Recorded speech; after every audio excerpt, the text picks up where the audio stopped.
Yesterday was so much fun and that I'm feeling a lot better, that I would come back and bother you with a bunch of live streams for a while, make a little bit of content, a little bit of shorts out of it. It's a good way for me to get stuff done. And man, am I feeling so much better. It was a flare like no other since I would say in the last decade or so. This was a flare of 3 weeks that really, really took me out both physically and mentally. And that is what I would like to talk about today. I would like to talk about physical health is mental health is physical health. They are the same thing, and it is all in my head. Just like my glasses prescription is all in my head as well. Good morning to you. My name is Maria, and I am Little Misdiagnosed, and welcome to the live. Let's see if there's anybody who's going to join us today. No problem if there isn't. I just enjoy these. People could pop in when they happen, but I love just talking as if I am actually talking to somebody. It is my vibe. I have been an educator all my life. I have been a mental health and physical health supporter, and I like doing it, even if nobody's listening at the moment. I talk like I'm giving a class. I talk like I'm having a conversation. I am oddly not only an extrovert. People think I am very, very extroverted, and I am. I'm a performer. I love being on stage. I love being on the mic. I would do a radio stream, and I did for a 12-hour radio stream before during the economic blackout. I would do it again, absolutely, except that I think I need to do a portion of it lying down because, man, did my back and spine hurt. But doing all of that talking in order to connect to somebody, I do have a different motive. I am somebody who is always trying to connect with one person. I am not, as much as I love the stage too, it's really the effect it has on individuals. I actually find the party, the group, the thing that people go to and want to hang with everybody. I mean, I love it for a short period of time, but glad handing like a politician is never going to be me. I actually have a personality that is a true ambivert, I believe. Ambiversion is often said, most ambiverts are said, well, you're just kind of average, you're in the middle, you just like both. I'm like, that does exist. There exists the thing where it's just sort of like you like a little bit of both and you're kind of in the middle, you're in the 55th percentile or something between the two. But I think mine is unique because the extroversion, in terms of actual psychological theory, the definition of it being about decision making and not about shyness or group interaction. Decision making, I absolutely am an extrovert. I want people's input and I want to speak out loud and verbally process. So I fall into the extrovert category for that. Absolutely. Do I then need to be introverted for that decision making? Yeah, I kind of fall right there where I need to take a break from it. I need to make the decision to end something alone. I need the decision to deal with that uniquely neurodiverse rejection dysphoria where something happens in your life and it really is just overwhelms you for a little while. And then like a day or two later, you're like, okay, I can deal with it. That strong reaction that even as I approach my 50s is, I'm older than I look. Isn't it wonderful? At the same time, being old isn't bad. As I approach that age, I realize that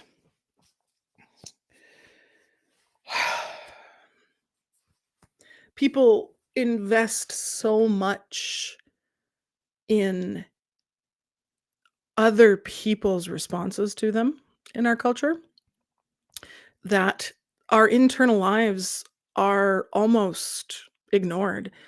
I think of a room of one's own and the idea that why isn't our internal life the metric of our success? Why isn't how well and how much we enjoyed the actual life that occurred. No, we have a metric that says if you died with all the money, even if you were a horrible person or felt like others were horrible to you, that's successful. I think about our the American fascist underlord that you have there, who is a prep boy mean guy. Tell me he isn't. Fight me. And the not cool enough, therefore I have to be cool in all of the spheres of nerdiness, but also real life and money.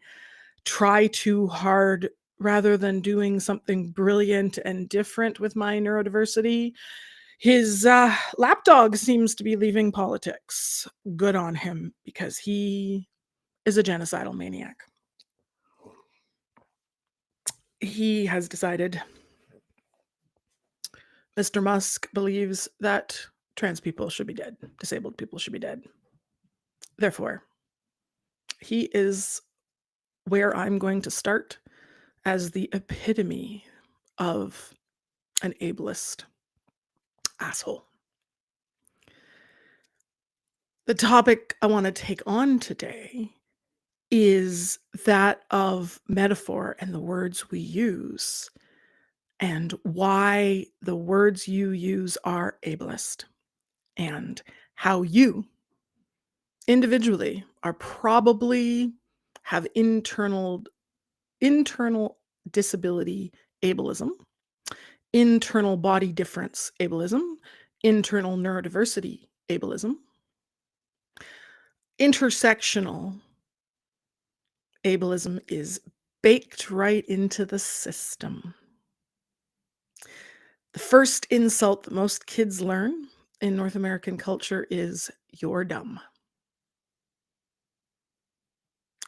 That is not that I made a bad decision. Oh God, I did a dumb thing. I made a mistake on something. Oh, that was a stupid thing to have done at the time. It is a judgment of the entirety of someone, that they are, and always have been, and always will be, dumb. I remember when I was young, my mother had a book that was literally called My Name Is Not Dummy.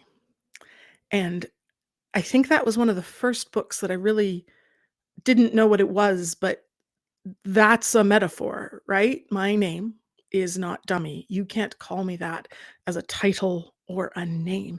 And yet we do. I even fall into it. I have systemic ableism. What? Yeah. The person who thinks about their words and what it affects people and how I speak almost every word in my life, I still, oh my gosh, I come out and go, oh my God, I'm dumb about that. Whoa. And it is in having friends who have internalized that as the method of insult for them. I really notice it lately. I really notice that it stings some of the people I love because they have heard it from their family systems, from their friends and their youth, and all of those pieces of information that gather up inside of our brains and become the words we tell ourselves. So, to you, and you won't see this, but you know who I'm talking to, a very specific friend of mine. You're not dumb. You're one of the smartest people I've ever met. And it's not because you are brilliant in a single way.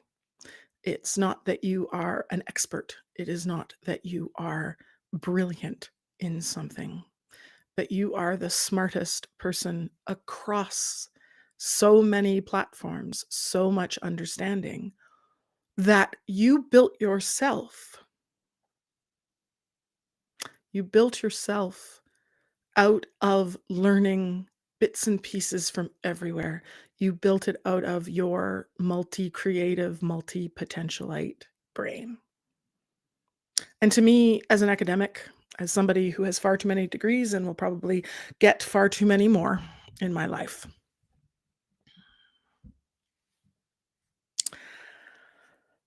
I I am more impressed when someone does not have a formal education and yet have picked up around them all of the knowledge, information, critical thinking, scientific thinking, evidence-based thinking, destruction of concepts of privilege, patriarchy, patriotism, and ableism, and special needs and disability. They are not things to hate about oneself, and they're not things to love about oneself. They are things that need to be known.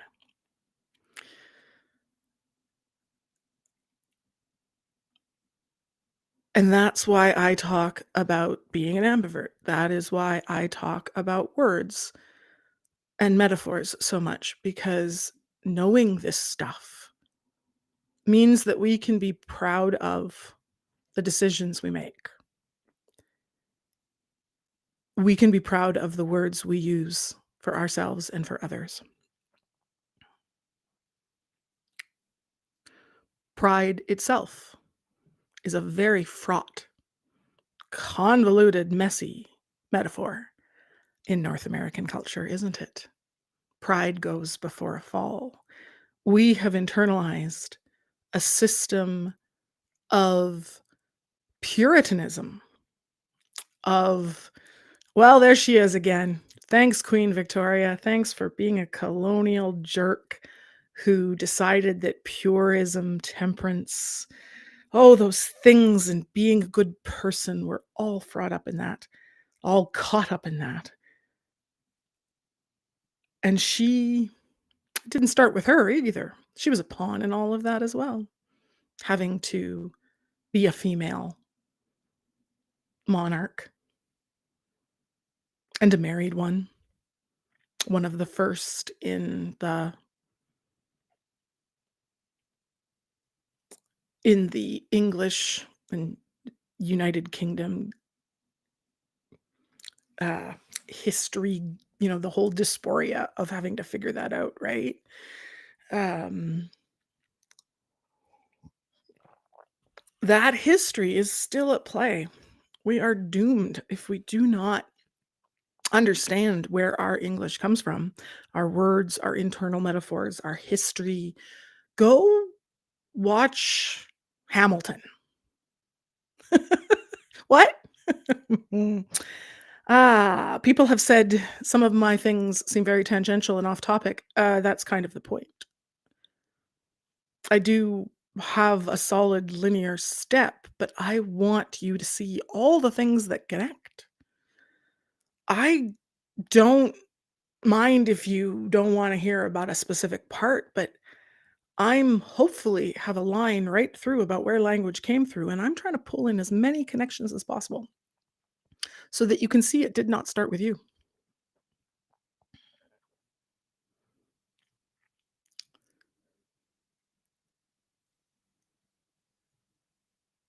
The taking over of the world, the original rat race of colonial era, gave us most of the metaphors of disability, of ableism, of whoever gets there first wins. Think about it. All of Europe had been conquered, and it had been in a shell game, I mean chess game, for centuries already. The European monarchs and dictators and duchies and all kinds of things had been fighting over scraps of land for so long.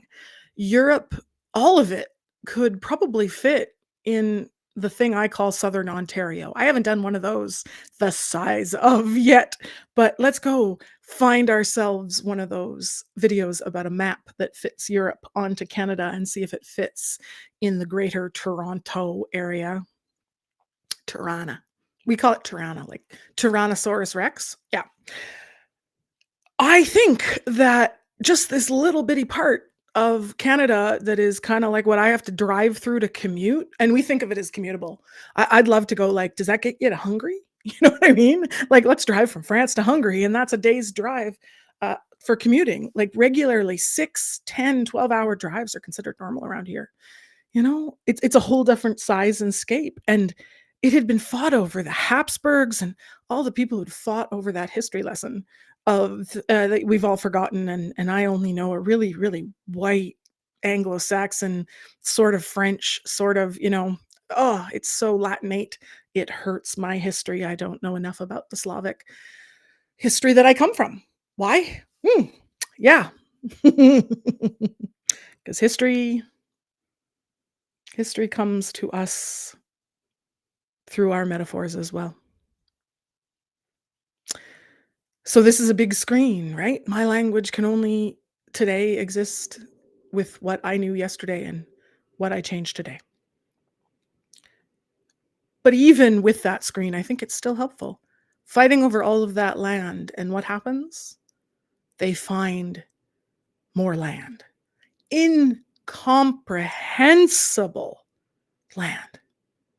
Not just another island, not just another piece, not just the West Indies or the Indian continent,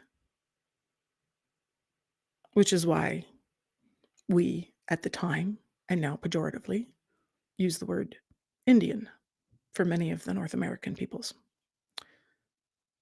I no longer do, of course. Let's let the peoples identify themselves, not us.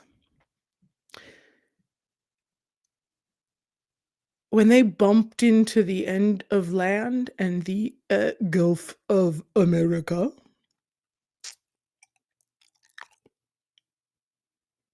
and the corners of what became Canada and America, it wasn't just a little bit of land. It was shit tons of land. It went on forever. Do you understand how wonderful that was? Land meant resources. Resources meant wealth. Wealth meant conquering. Conquering meant power. Power was, is all. Power is success. Up is good.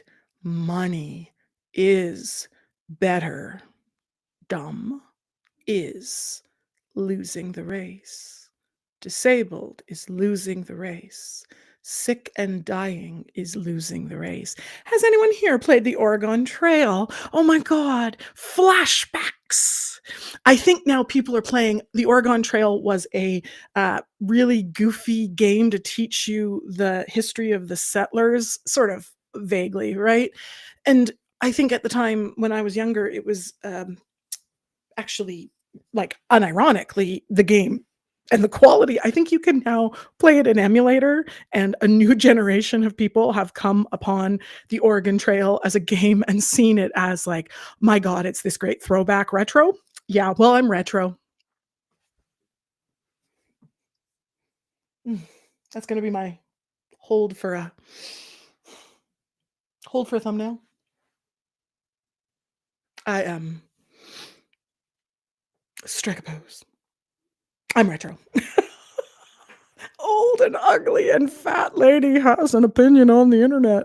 Oh my God, no, don't do it. No, I can't do that. I just watched this wonderful video called Being Fat on the Internet is Weird. Great metaphor. Wait, because of internalized systemic body ableism. Difference is bad. Illness will kill you. You lose. You died of dysentery. You lose. So while the Habsburg kings could have a wonderful lower jaw and they could be strong monarchs, strong monarchs who, by the time of Charles's previous monarchs 1 and 2, it was okay to be so inbred that you couldn't talk, eat, swallow, but was disability shamed in those monarchs? No. Why? Because that bloodline was pure. And by Puritanism, I don't mean the movement known as Puritanism. I mean the undercurrent, excuse me. I mean the undercurrent of purism that became Puritanism, yes, but that was in standard cultures of the time that the explorers took over the world. I sometimes wonder, did the people who got on the boats and did the work, did they want to, or were they true of nature? Did they want to explore, or did they want to take over? Who did the successing?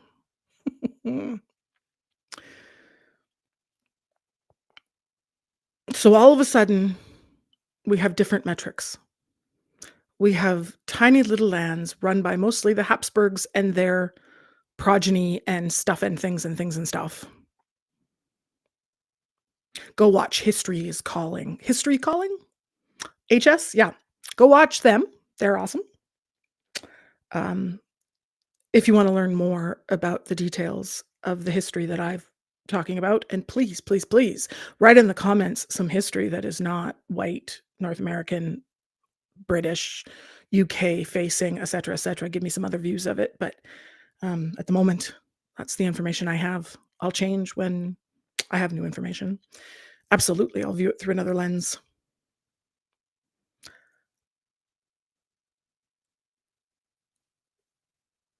Now we have two metrics. The metrics are that if you are pure of blood,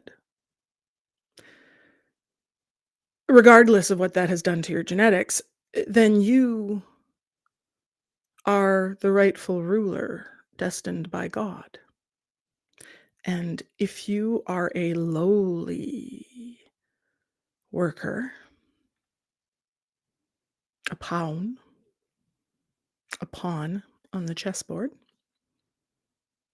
did you know pawn means landowner? The chessboard, we think now of pawn as the lowest, but we're missing. There is no people, farmers, regular people on the board. The chessboard stops at landowners. That's not the regular people. That's still the privileged. Have you looked at how privileged and ableist your chessboard is? No, you never have. The Ukrainian word for landowner is pavan. That's where the word comes from. Your metaphor is wrong.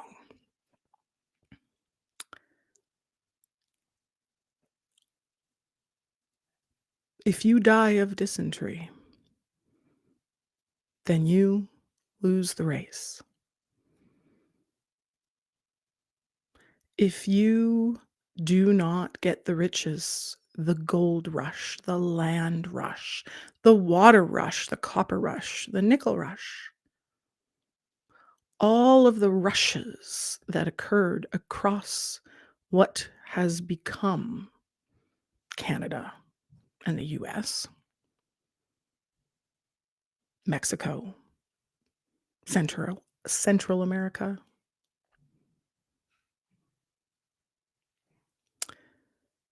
all of those rushes were to send wealth back. It was never about the people. It was, however, a place that you could shift your class. It's a place you could go where you who were poor could become rich, and your blood, while not considered important or good enough to begin with, you could slowly rise in the ranks, the nouveau rich, the transatlantic rich, the ones back in Boston and in York and in New York and Toronto, York.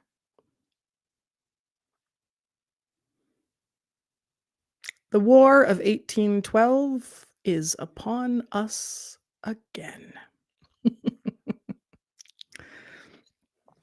There was a wonderful news bit about how Canadian 1812, what's the word I'm looking for?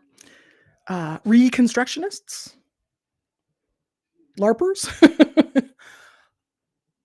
There's a great Onion one or a similar, like a kind of jokeful thing that was like, we wanted to reconstruct it, not actually do it. Oh, yeah. Guess what? Canadians haven't forgotten the War of 1812. Try us. No, don't. Because no Canadian wants, well, I shouldn't say that. No reasonable Canadian wants the American people to suffer any more than we want Canadians to suffer.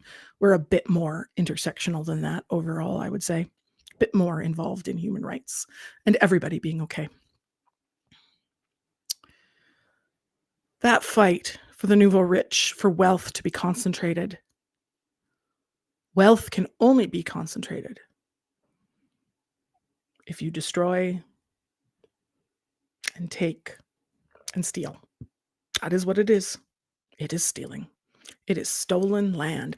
There were people here. They had organization. They had chiefs.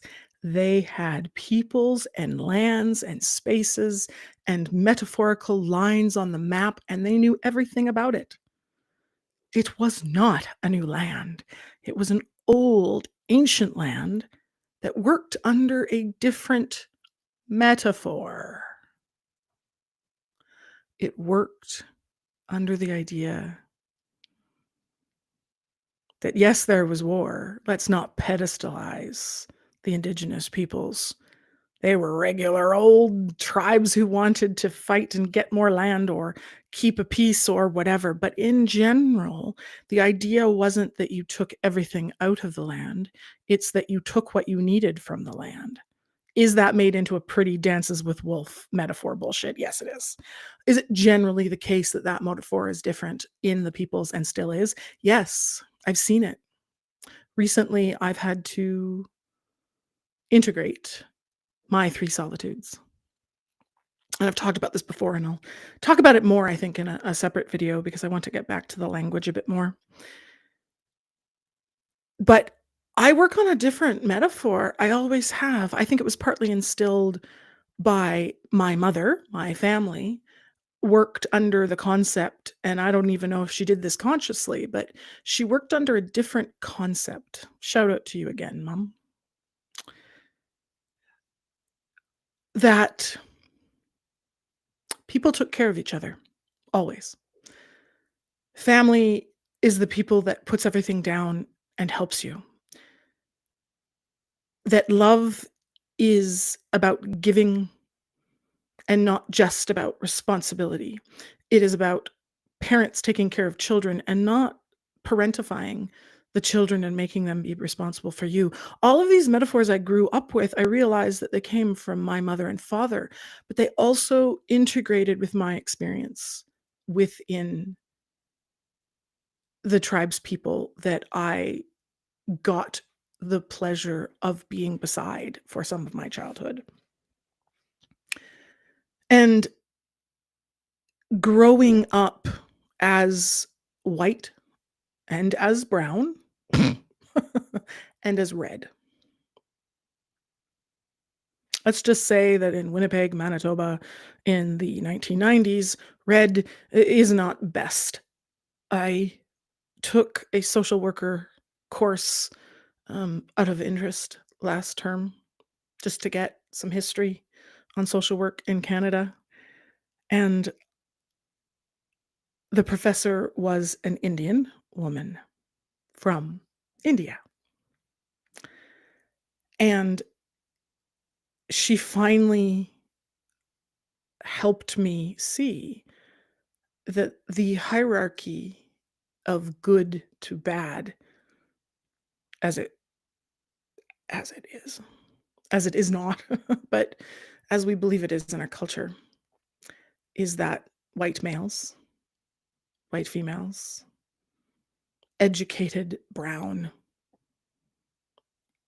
males, black males. Your mileage may vary in your area. This may descend in a different order. But one thing that I think the Black Lives, BIPOC Lives Matter movement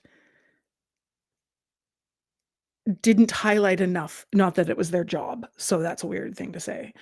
The thing that just needs to be next, let's say, because that was a fantastic movement.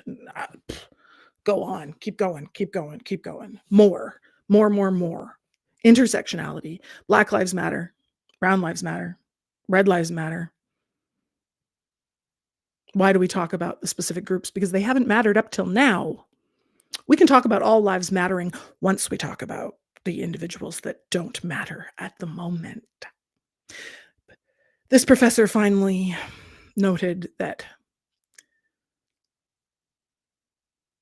Indigenous men in North America are lower than that.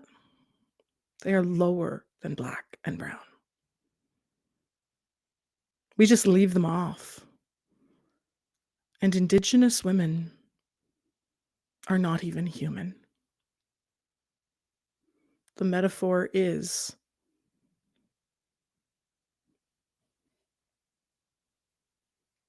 that you are an animal.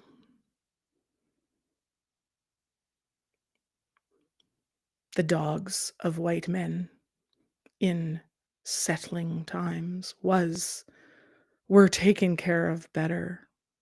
Indigenous women were disposable.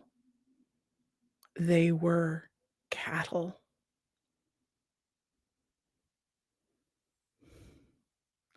I lived that life of being disposable in my youth.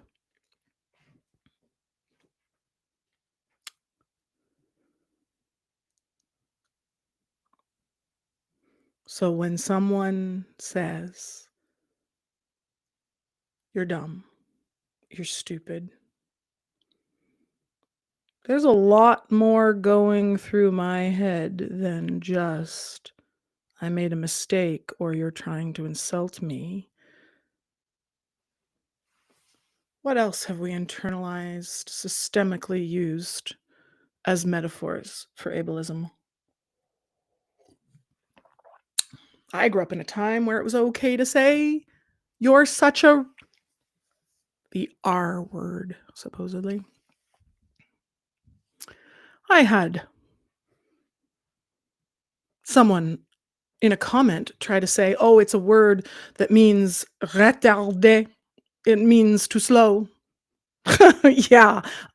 Tell me what other slurs meant originally. Do you want to do the etymology of with a someone who has an English master's in critical language and rhetoric and linguistics?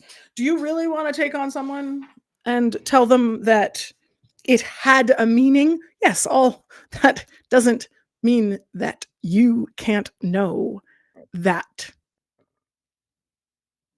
calling somebody or a is just a word that in Roman times meant the female anatomy. It just means black. It's just the color.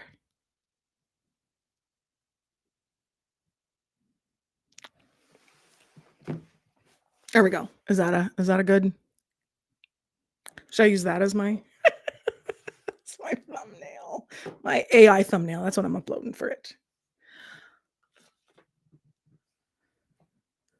No, my lawn's not cut yet. It's been raining, and I have a torn shoulder. Can't use one arm. I have to get somebody to do it. So I have to pay the disability tax, and I have to be told that I'm not good enough.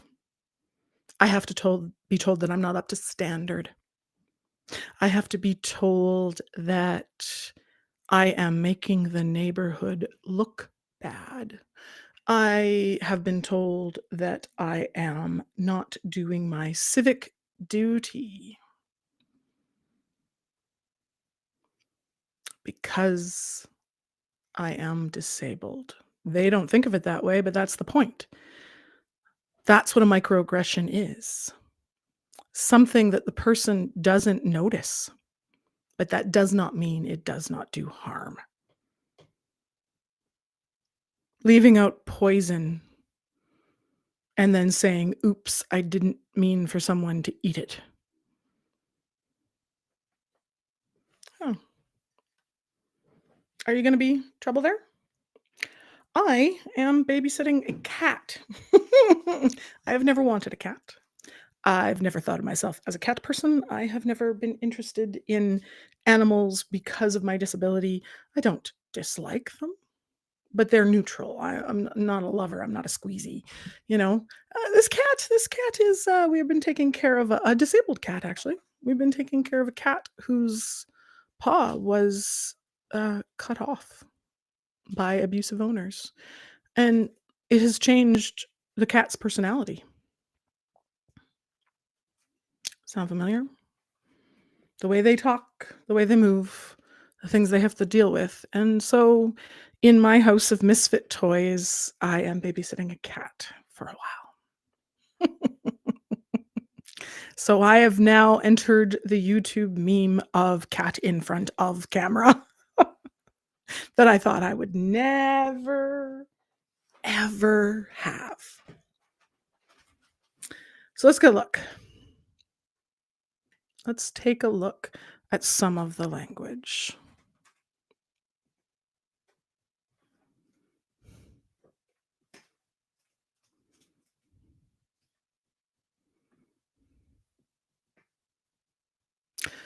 I have been looking through a BBC. I thought that was interesting that it was in the history that I'd been thinking about of the history of language, the English language. I had a assigned male child first, and he, who identifies as a he now, had beautiful golden locks and blue eyes. Yeah.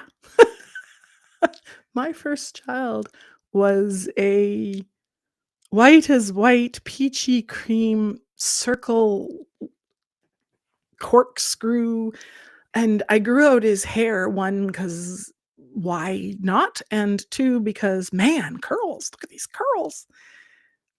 Oh, and everyone said, "She's gorgeous. She's so beautiful. Oh, what a pretty baby." And I said, "He is. He's beautiful. He's gorgeous. He is pretty." That gendered language had to be, "Oh, I'm sorry, it's a boy, therefore he is handsome." No, he's not. He's gorgeous. He's pretty as damn anything. He's not more. He's a big guy who just, looks good. He's just him. He just looks like himself. But, if you look at those pictures, yeah, absolutely. Why does it matter? He has autism. He is autistic. He is a person with autism. He is an autistic person. He is, which is it? All of them, whatever he'd like. Um, if a specific person finds one annoying because it's a subpart, if another person finds it helpful to say it is just a part of me, what does it matter? Why don't we just listen to what the person wants and attempt to say the best thing we know how and be wrong? Oh, because being wrong is bad. It is part of mistakes. Mistakes are bad. Mistakes are bad is ableist language. Did you ever think about it?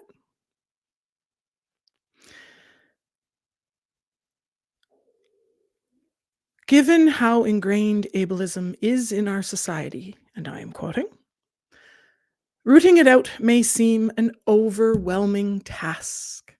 Becoming aware of the words you use each day is a necessary step in the process. Dismantling disableist structures doesn't start with language, but building a world without them requires that we change our language.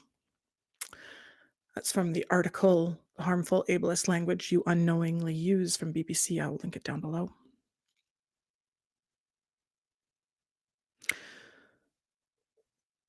Ableism euphemism is everywhere. Things fall on deaf ears. People get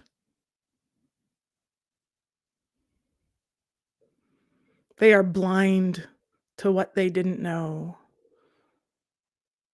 These are great poetic metaphors, but what are we saying with them? Is someone ignoring us? Is someone unable to hear what we say? What's the point?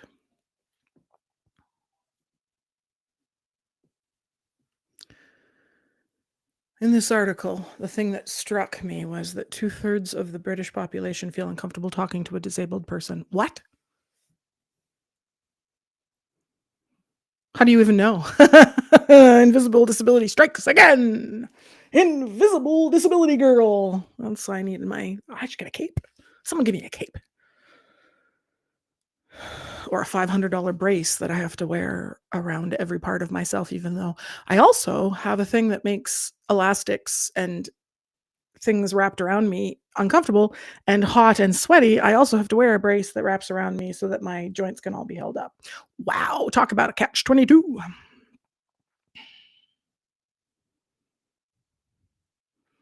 Because we think of the disabled person in a wheelchair as being stupid, right? What did you internalize when I said a disabled person? Ever had a broken leg? You were a disabled person.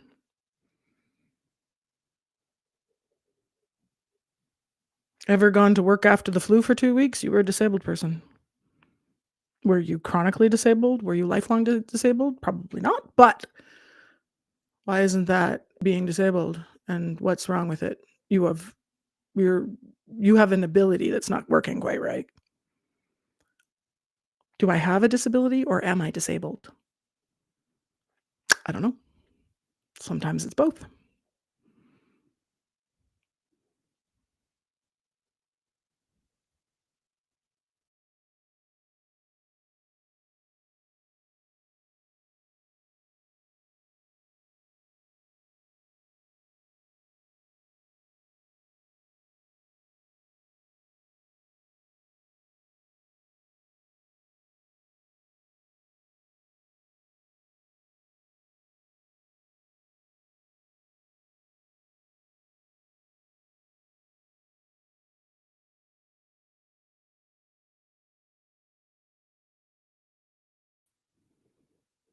I think I fell out.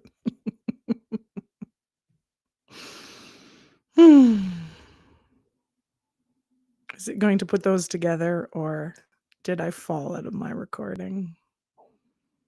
Oh, interesting. I don't know. Let's find out. It'll be good. Good morning. And to those who are catching this one, because it might be separate from the last one I was doing, I somehow went to an article and lost my live stream. Well done.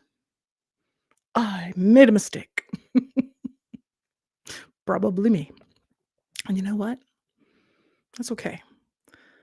Because we have been taught in North American culture that making mistakes is bad.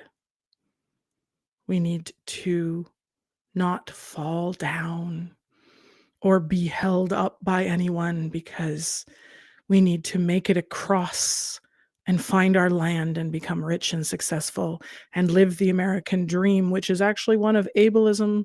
It is one of racism or colorism. I hate the word racism. I love the word racism because you shouldn't do it, but the idea of races is like, what does that even mean anymore? We know that that's not genetically a thing.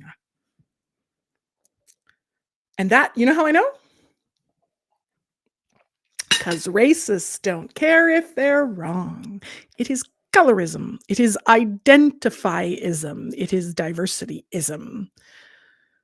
The people when I was young didn't care if I was red or not. They didn't care if I was indigenous. They didn't care if I was brown. All I was dispensable because they put their metaphor of who I was on me. Luckily, I was raised in a way that put a safety fence around my personality being different from the people who called me a see you next Tuesday on the street by the time I was 9, and the people who called me slurs for Indigenous women being nothing but slaughterable animals. I grew up that way. I think that'll be my topic tomorrow. We'll take on a big one if I'm in the mood. Mm. Today is all about the metaphor, about the phrases. Disabled people deserve to be taken care of in our culture. No, they don't. Our policies manifestly say that they don't and aren't. We don't take care of anybody.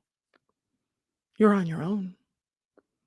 Even in a more socialist, caring, generally accepting version of North America culture where I'm from, it's still not in the end that everybody takes care of you. You're still on your own. I regularly moderate on community boards where people asking for food again. Wait, because they're still disabled? Because they still have their kids? Well, then you shouldn't have had those children. How do you know they couldn't take care of them at the time? How do you know that someone didn't die? How do you know that someone didn't lose the success? How do you know that someone wasn't cut off? Someone had a car accident. Someone had cancer. You don't know a thing. You think that your hard work got you here. Bullshit. You think that you were born into the money you deserved. Bullshit. You think that your genetics are somehow better. You are a eugenist unless you unpack what you deserve. You deserve nothing, and you deserve everything. The metaphor changes. I had the pleasure when I was a young adult to go to Victoria Island, to UBC, University of British Columbia, near Vancouver, on British Columbia, Canada, and then on to Victoria Island and to Duncan, where an extended family member of mine lives. And they had me stay for a chunk in the Duncan area, which is also the Cowichan area. And the Cowichan peoples are a tribe folks that at that age, I was just taken with the loveliness of their art, their thought. They are one of the totem pole builders, not all Indigenous tribes of North America, of Turtle Island. Thank you very much. Not all of them build that. Not all of them, right? That's one culture, just like Indian or just like all of South America, or you know what I mean? Like, how many peoples are there in freaking like stop? It's a huge damn land. There are more than just one thing.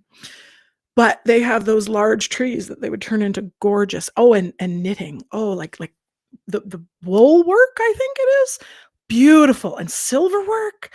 I still have earrings and little sweaters and stuff like that. Little, like for Barbies, because I couldn't afford more. And I was so taken with the totem poles because it was the first time, or it was a first time that I at that age, that I saw the metaphor shift. And again, I didn't quite know what it was yet. I hadn't quite internalized it all the way, but I think these stories can be helpful because they show how you can begin the process of what you see. It's a story I still use in my classes about design, when I am working as a design professor, in computer science design and UI design. I work in UX and UI and in design for everyday living, that kind of thing.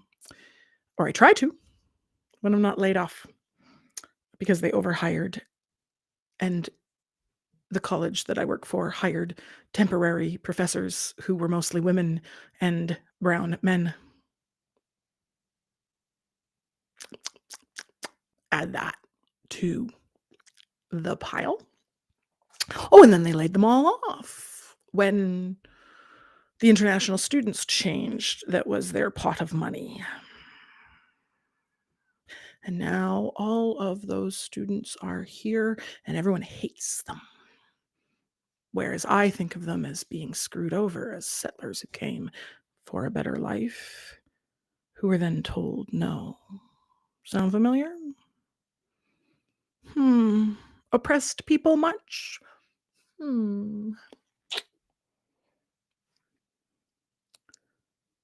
I used this story. Which way to be successful do you want to go on a totem pole? Have you heard the phrase climbing the totem pole as a metaphor for success in business, for being promoted, for being successful within the realm of industry jobs? Huh. Because up is good. We rise on the corporate ladder or pyramid scheme. They are not the same. Triangles are not all the same, people.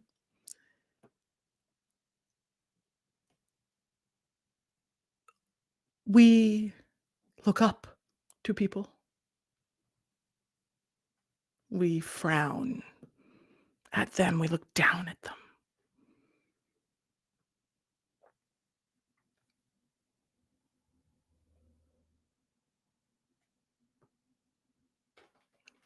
We are promoted up the org chart. He is a higher up to me.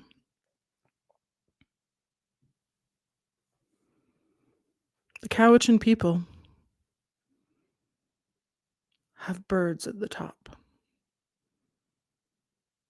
Some of them strong flight birds, and some of them ravens who are tricky. And think Loki, a little, twerpy, gods of chaos, people who are flighty in a good and a bad way. But they are also vocal. They can also get to new lands. They're also fast and fleet of air.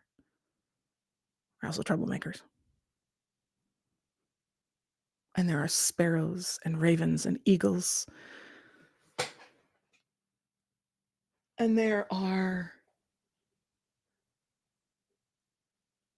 beavers and creatures of the swamp and the river.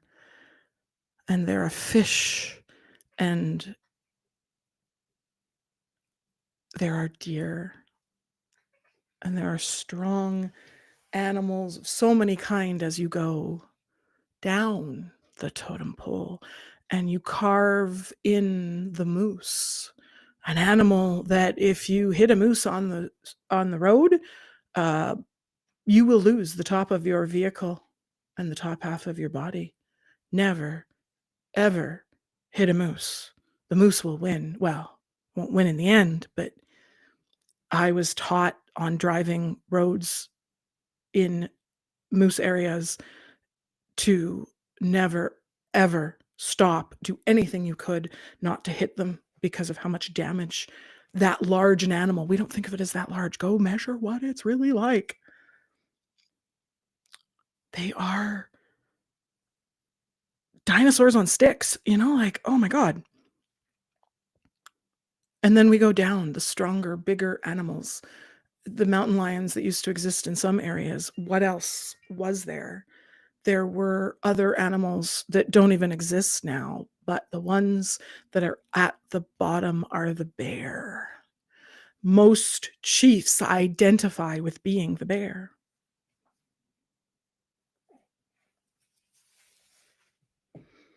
Some are different animals that speak to them. And I, as a only adopted Indigenous person, I choose not to say spirit animal or that kind of thing, but companion. There are animals that resonate with me that I think of in the metaphors of the Indigenous people. I identify with the bear. I identify with the grizzly bear as an animal of metaphor for me. They'll leave you alone until they swipe your face off. Sounds like me. They will take care of their family more than anything. The bear holds up the tribe, and the turtles are underneath. The turtles hold up the world. Do we think it's a science explanation? No. But metaphorically, it's actually less stupid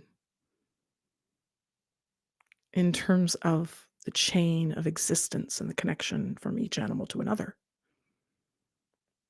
Humans being just another animal.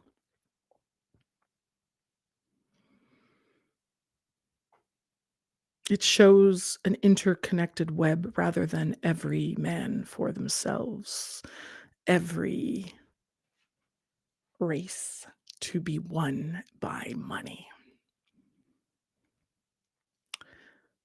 And in the Cowichan people, of what I know, not speaking for them, just of what I have read and heard from them and their voices, is that when you attend to someone else, when you take care of them, you hold them up. A chief sits before their people. An elder is both allowed to sit and also kneels in work for their people. This metaphor has driven me in the birth work I have done. I have always thought, just in my own body, that when I took care of somebody, it meant that I would kneel at their feet. It is striking to me that the standard white Christian metaphor is that the story of Jesus kneeling is only for the poor people, it's not for the rich ones. Tell me you don't actually believe what you say you believe without telling me.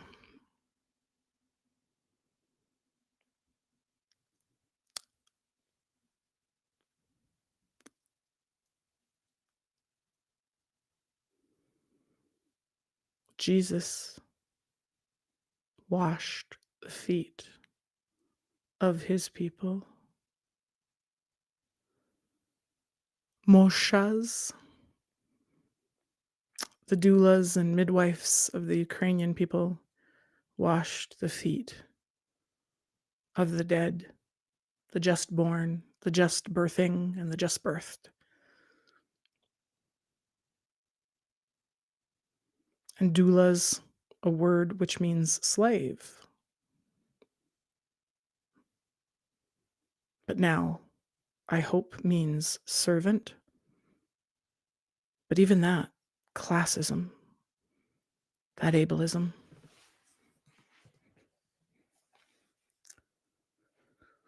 I hope that doula, Moshe, chief, becomes the metaphor of one who helps by kneeling, who serves as an equal or an upper, quote unquote. See?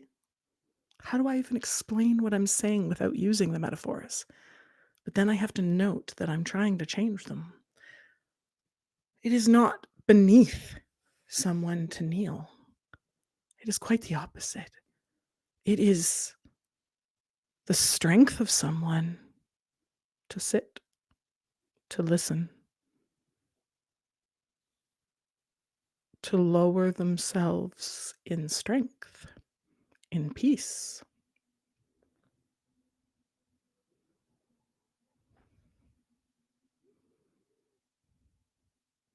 And that internal language that up is good is the basis, the start of all ableism. Because if you cannot stand, then you are not as important as other people. If you sit in a wheelchair, if you need to be seated, if you need ergonomic things behind you so that you can sit for the day, if you can't be seated in your cubicle for 12 hours a day, if you cannot sit in a meeting and attend, if you can do it without fidgeting, if you cannot sit on Zoom without looking and making eye contact and doing things, whether it's a chronic illness or whether it's a difference of ability, a different neurotype, a different body type. If you can't sit in a chair that literally is not wide enough for your butt, and so the pressure of the arms shoves you as a bar across your hip for hours, and you need to attend and look good the same way that everybody else does, because you cannot lower yourself. And we do not talk to people because if they're in a wheelchair, they are stupider. They are retardés. They are slowed. They cannot keep up, and therefore they cannot keep up in language. There is a wonderful subway conversation with someone who is presents as having cerebral palsy and very changed, right? Their limbs are very visibly different. Their seating in the electric wheelchair is very visibly different. Their body has grown in the way that it only could. And the interviewer asks him, "Do you think that lots of Americans have a disability?" And the guy answers, "Yeah, most Americans have a disability." "Oh, and what's that?" "Stupidity." My name is not dummy, but looking normal and choosing to be mean or to believe that someone who looks disabled is stupider is a stupid decision, or non-decision. Doing nothing is a decision too.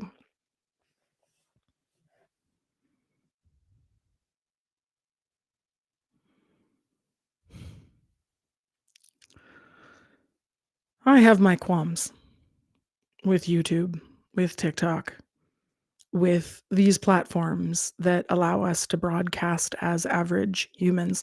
However, the metaphor of the average person or the non-average person having a voice that, even if it doesn't go far, goes farther than their room, that you can see into the lives of people, that is a metaphor that can be used for bad or for good. It is not the tool that is bad or good. It is not the tool you use that is bad or good. It is the tool using it. Don't be a tool. The connection my children can make when they are struggling with the chronic illness that they have, that is, well, so similar to mine that how could it not be the genetic thing I expect it to be? They go undiagnosed, underdiagnosed. They are not yet misdiagnosed. Yay. But underdiagnosis is a real thing. They miss the services. They don't get the support when they need it. Doing nothing is a decision too. Supporting people is about kneeling, metaphorically or physically, literally. Doctors need to bring themselves down and look up at their patients who have so much to say, who are not addicts, who are not hypochondriacs. We need to stop deciding what people are before we listen to what they say. But codependent emotions are so trained into us by the generation of parents that came before that most of my Gen X, late millennial compatriots in the world have been so squashed by chronic and complex PTSD and or anxiety and or why do you think there's an epidemic of it? Because there was an epidemic of bad parenting squashing the feelings of people and not just destroying them and making them be silent about emotions, but also at the same time making those people take care of the emotions of their adults. The churches, the teachers, that was the culture I grew up in. And I had some armor, metaphorically, that I was good enough, that I was pretty enough. Am I pretty? Who gives a shit? Am I fat and ugly? Yes. Am I also kind of pretty? Also, yes. Do I love my body? No. Do I hate my body? No, not even a little bit. Do I fight my body? No, not even a little bit. I believe in my body. I work with my body. I let my body rest.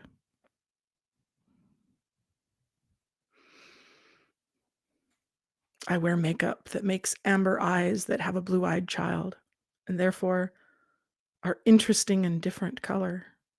Everyone thinks I have dark, dark, dark eyes. But when you see them, they're amber. Why? Because they're heterozygous. I have a blue-eyed mother and a blue-eyed child. Cool. Do I think that's better? Oh, the Aryan race is based on and light color eyes are better. No. I've unpacked that metaphor too. They are just different. They're just cool. They change. They flash. They are just part of me.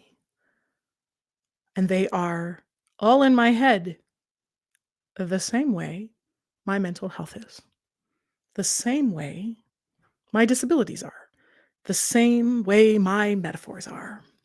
Mental health is physical health is mental health, and you are enough today as you are because you are alive for a fleeting second in a ginormous cosmos that doesn't really care about you. And yet, there's humans who do. And humans who could step up and rebuild the mentality of village, that could rebuild the metaphor of tribe without appropriating the word. Thank you to one of my fellow writers, Teresa Pittman, who wrote the article Finding Your Tribe, which has become part of the continuity concept and part of the zeitgeist. And she both used it as the zeitgeist and then made it more, who has since changed it to not appropriate the term. If you do not identify with a tribe, let's leave the word and not just steal it. Why does it matter? It's just a word. I'm just using it metaphorically. Are you using slurs for Polish people, Ukrainian people, Jewish people, Black people? Which ones are you using just metaphorically, and which one are you using as slurs? This has been a long live stream because it's been 2 chunks. I'll have to repiece this into the bits that mean that and the bits that mean that. But that's wonderful. I'll do that. I'll make them into things about stuff. But it's nice to think that I'm speaking to an individual who wants to hear some of the weird connected pieces and also hear that they're enough. That I come on here and talk because I would like to sit with you, because I would like to kneel with you, sit on the floor, and in my introverted side, someone who only wants to talk to one person at a time and have some quiet and peace so that you can speak words you never have before. And that's why this matters so very much. New words require safety. They require peace in your life and inside.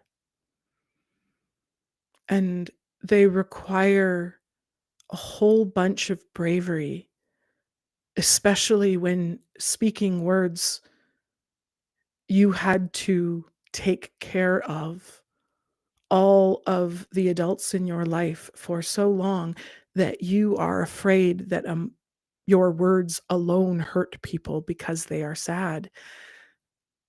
I've recently run into the concept of how bad it is to hurt a child as they grow via abusive language, but we think of abusive language as insults and horrors and saying things that are obvious, but they can simply be not ever talking about emotions or getting to respond with phrases that say, I'm the child, you have to take care of my emotions, you don't get any.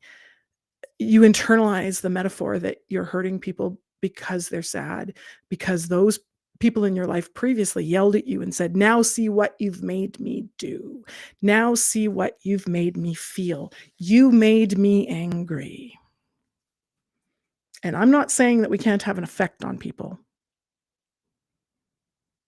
Anybody who comes back with that argument doesn't have any kind of nuance. They just want to argue the opposite. Fallacy. I'm saying, look inside yourself and see if you internalized the metaphor that if you speak up and that sentence, that thought, that feeling, that decision, that worry makes somebody else angry, sad, mad, that you have hurt them, even when you only spoke about how you thought or felt. That is vacancy abuse. That is emotional neglect. That is a source of complex PTSD, trauma, core wounds, childhood wounds, however you want to call it, big or small. And therefore, you have to protect yourself from those people. But here's what I think is disgusting.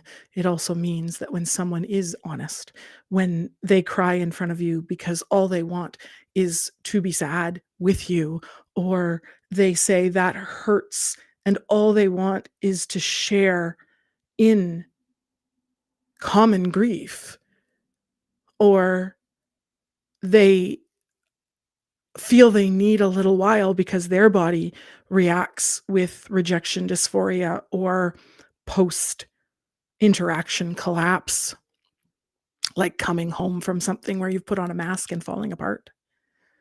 But just because it's hard to go through People who are secure in their attachment, in their love, in their self-worth to themselves, even if they're a bit of a mess, like moi,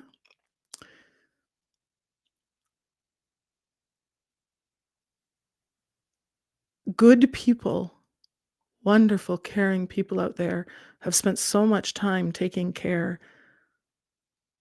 of the codependent emotions of other adults as they grew, that when they run into someone who is not codependent, they can't even hear the good things they say. They can't even hear the difference. I've recently had that experience with 3 people who, when I said, "That makes me sad," their armor went up, their wall went up. "I've hurt you. I've said it wrong. I am broken. I am stupid. I keep hurting people." It made me so sad to hear a friend of mine say that saying their own emotion is hurting people. This person has the highest ethical standard for themselves.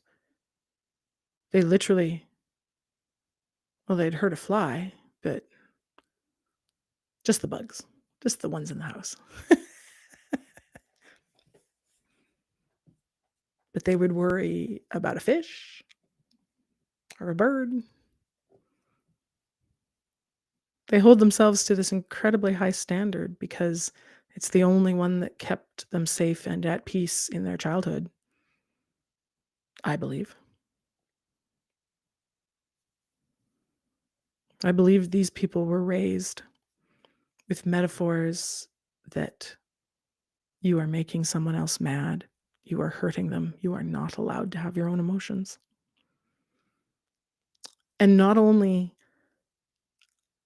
this emotional neglect in their childhoods and youths and young adult years not only made it so that they were codependent on the people that they knew, it means that when they run into the metaphor, they run into someone who is secure, that person's responses are dangerous to them because that person is so willing to cry, or that person is so willing to be angry for a moment and then let it go. Not only does it block you inside because you have to protect yourself from those who neglect or do damage to you, you also have to block yourself from the way out, the exit of good people who are secure and loving and speak up and are sad and then feel better and let it out, because our big emotions, people with secure attachment or childhoods, people who have deconstructed the metaphor of abusive or painful or negative pasts and languages, because we are willing to access our emotions and work through them and respond, and then they are done. My grief only lasts a moment when I cry with someone. It's gone the next morning. But think about it from the person whose metaphor is that this is bad. Sharing your emotions, your disability, who you are inside. The people who harmed you when you shared, yelled, or screamed. But it's equally dangerous that the person who loves you, who cares for you, who is big of emotion, who can do the thing, it's even more dangerous that they cry or yell. Why? Because in the head of the person with the metaphor of codependency, that doesn't mean that the emotions come out. It means that that is only the first salvo of emotion. If there is that much crying now, imagine how much more hate that person has inside. If that person is angry at me even a little bit, imagine how much hate, pain, anger they have inside. If that person is made sad by me, imagine how much sad I have put inside. Emotional neglect raised into people, their metaphors of language, doesn't just hurt them at the time. It doesn't just mean that they can't save themselves from the people who hurt them. It means that they can't even attach to the people that might help them. So when a chief kneels,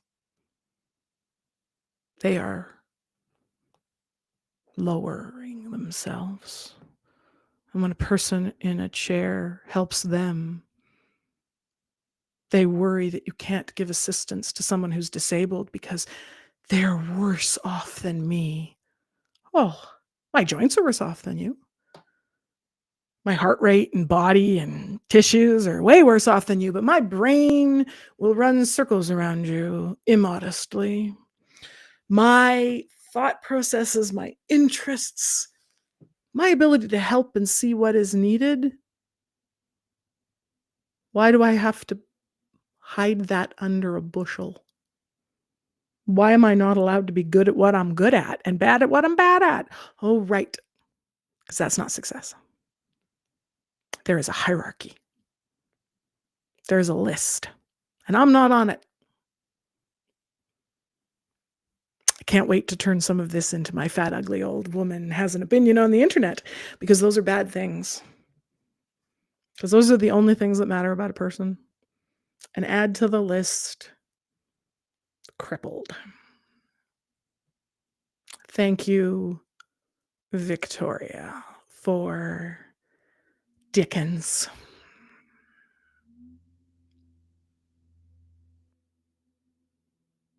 And the workhouse. And the little kids who are crippled. They're people we should feel sorry for, but they're not people we should help. In my province, people with a disability fill out hundreds of pages of paper just to get $1,000 a month. You can't rent a single room in a horrible place for $1,000 here. The metaphor is that disabled people should disappear. They have nothing to give. We don't even particularly want them to live at all. We don't want them to be able to access resources. Counseling is not included in disability monies in this region. You can have a ride, but you have to pay. I'd rather pay the $12 in an Uber than the $150 for therapy. And if you make even a cent over what you're allowed to make, they'll take half of it. And yet, millionaires, billionaires shouldn't pay taxes, but disabled people have to account for every cent. Huh. Oh, you thought the disability tax was a metaphor I talked about in one of my live streams. No, and yes, but no. It's real. It is all the implicit things, like getting your books back to the library in time because you can't drive at night, but it is also literal. There's a tax on income earned if you are taking disability monies. How gross is that?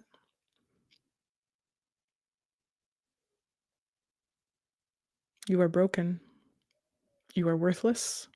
You should be not seen, and you should mow your damn lawn anyways, even if that costs you more money because you're not successful. And the poor get poorer, and the divide gets bigger, and the metaphors get worse. Bullshit. You are enough. You are more than enough. And if you feel like too much, wonderful. Those people aren't enough for you. Perhaps you are more successful because you have more capabilities. You can do 2 things at once. You can do 3 things at once. Look for an upcoming live stream on double and triple work in disability and how that should be designed in. Yeah, I'll get back to some of my lectures here. But why does the person with a disability have to do twice the work? Aren't they the person who deserves to do half the work? What's up with that, huh? Seinfeld. What's the deal with that one? I should take all my bits that are just like comedy because, yes, I'd love to do some stand-up comedy. I keep being asked about it, but that's just my normal. That's just my not normal. That's just my setting on the dryer. I try to be serious. But why should I be? Some of this is very, very, very serious, and some of it is stupid. Some of it is dumb. Some of the things people are doing to disabled people are bad decisions. They are made without information. I think that's a stupid decision. I don't think the people who made it are necessarily stupid, though. There's a big difference.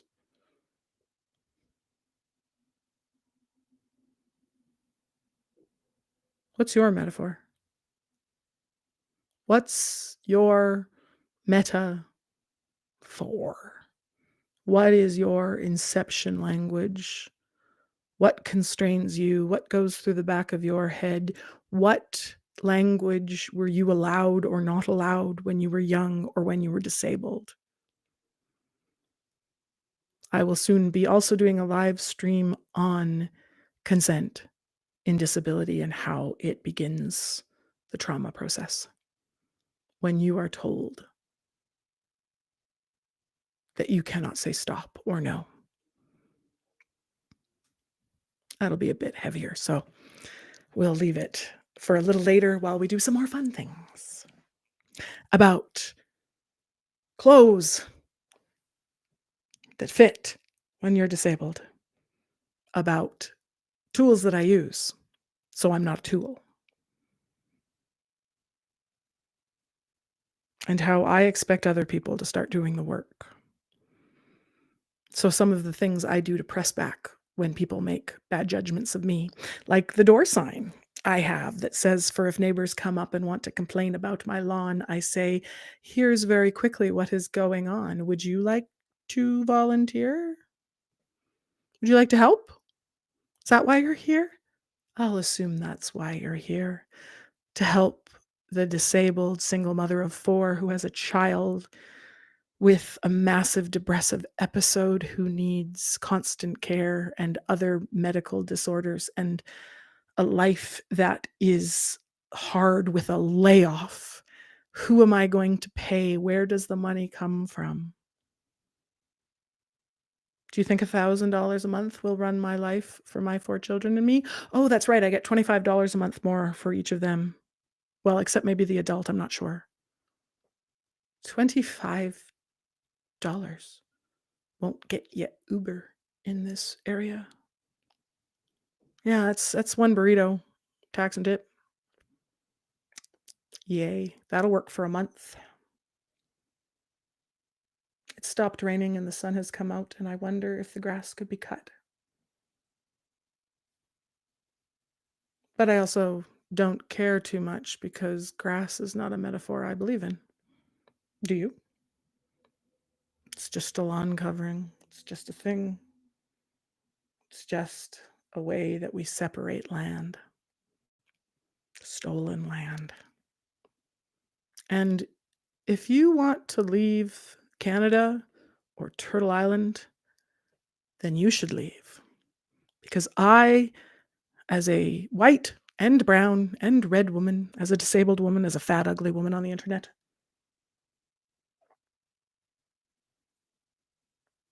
I am going to continue to kneel in service with my voice my space, my connections, anything I can do to hold up the smaller, the younger, the more vulnerable, the ones who needs me more. They go first. They, in being themselves, are more successful because they speak their needs.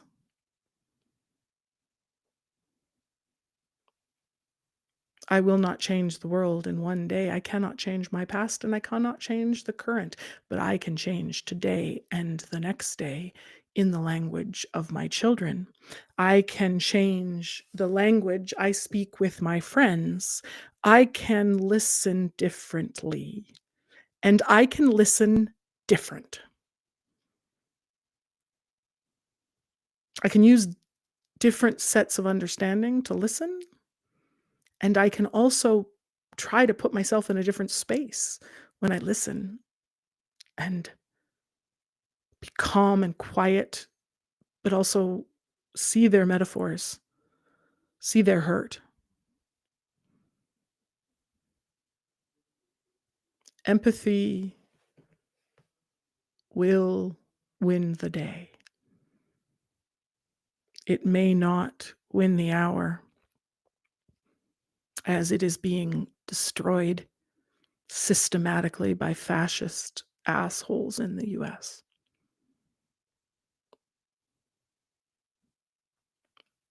But as the person I am today, which is only summarized by being the things I've said, none of them encompass who I am as me. My name, my title,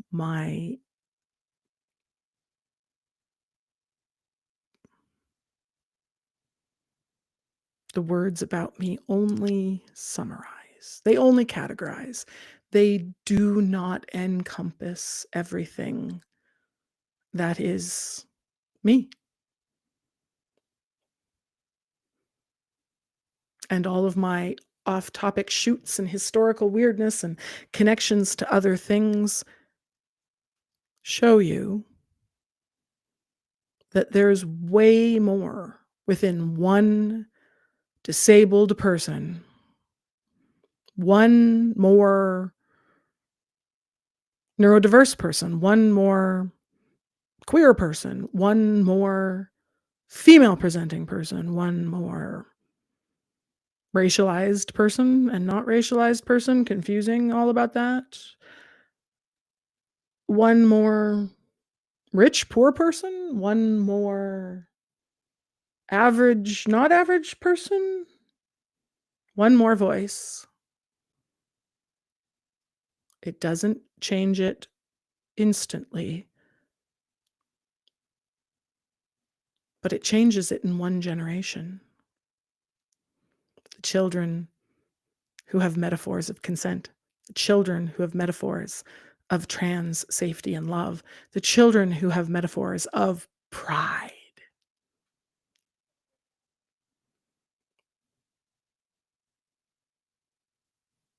The ones who see farther because they have stood on the shoulders of giants.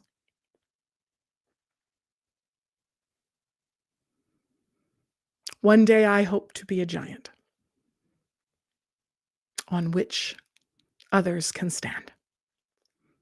And thank you, Mom, for being the master whose feet I can kneel at. See? The dragon doesn't need slaying. It needs taming. The zebra of Ehlers-Danlos syndromes is a horse of another color. And when you hear its hoofbeats at the horizon, assume horses until you see zebras, and then stop sticking your head in the sand like an ostrich and not seeing the zebras. And when you cannot stand, sit. And when you cannot sit, Lie down. Your worth does not change when you rest. In fact,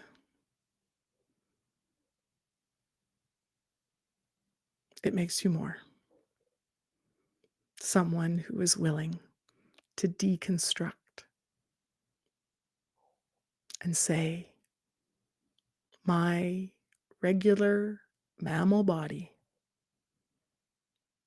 is enough today. I am I am enough.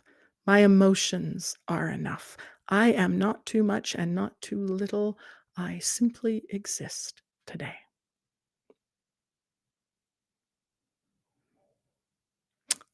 Here's my little teaser for come back soon for my new book, which is dropping the text. There will be a live reading of the book text for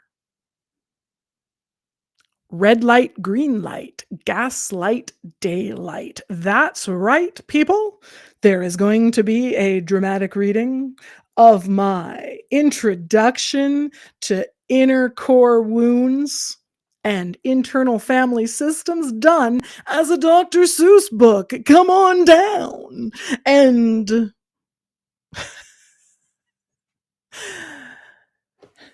come back and hear about our new book publishing soon. As soon as the illustrator does the work. I just want to do some voiceover work. That's why I'm just enjoying that part. I think that's enough for today because I'm going to listen to my body and my back and the pain that I'm in and the time I needed to speak and the time I need to stop. And today, I want you to be enough. For 1 second, 1 minute, 10 minutes, the shortest or longest you can, for a moment, stop. And simply exist. And however you exist right at this moment, you matter. You are wonderful. You are gorgeous. And you are enough right now. So, with much love and some gentle hugs, my name is Maria, and I am Little Misdiagnosed. See you soon.